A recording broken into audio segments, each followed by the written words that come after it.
అది 1916వ సంవత్సరము గురు పౌర్ణమి.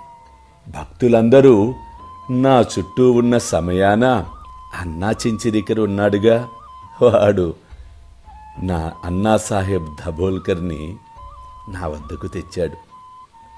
బాబా, ఈ అన్నా పై దాక్షిణ్యాన్ని చూపించు, వానికి వచ్చు పింఛను సరిపోదు, కుటుంబము పెరుగుతున్నది, వానికేదైనా ఉద్యోగము ఇప్పించుము, వాని ఆతురతను తీసి నిశ్చింతను కలుగచెయ్యుము అని అన్నప్పుడు నాకనిపించింది, నా భక్తులను నేను రక్షించలేనా అని వానితో ఈ విధముగా చెప్పి తిని. వానికి ఇంకొక ఉద్యోగము దొరుకును, కానీ వాడిప్పుడు నా సేవతో తృప్తి పడవలెను. వాని భోజన పాత్రలెప్పుడు పూర్ణముగానే ఉండును, అవి ఎన్నటికీ నిండుకొనవు. వాని దృష్టినంతటిని నా వైపు త్రిప్పవలెను. నాస్తికుల దుర్మార్గుల సహవాసమును వీడవలెను. అందరి ఎడల అనుకువతో వినమ్రతతో ఉండవలెను. నన్ను హృదయపూర్వకముగా పూజించవలెను. వాడిట్లు చేసినచో శాశ్వత ఆనందము పొందును.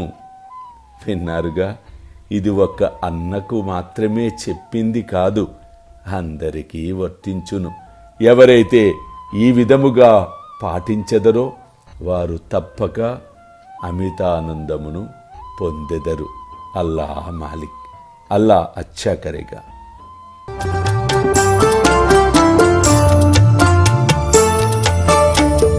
సిరిడిలో వెలసిన సద్గురు సాయిరాం, హాయిగా నిదురించు సాయిరామా, సాయి శ్యామా, సాయిరామా, సాయి శ్యామా. కనుల నిండా నీవేలే, మనసు నిండా నీవేలే. సిరిడిలో వెలసిన సద్గురు సాయిరాం, హాయిగా నిదురించు సాయిరామా, సాయి శ్యామా, సాయిరామా, సాయి శ్యామా.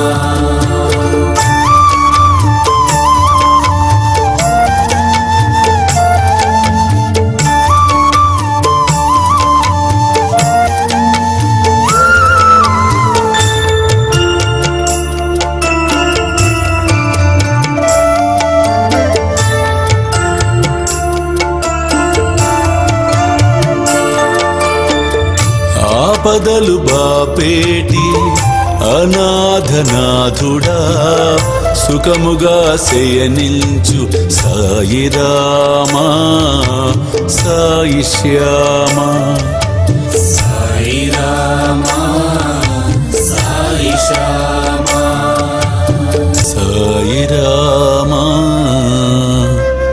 సాయి శ్యామా.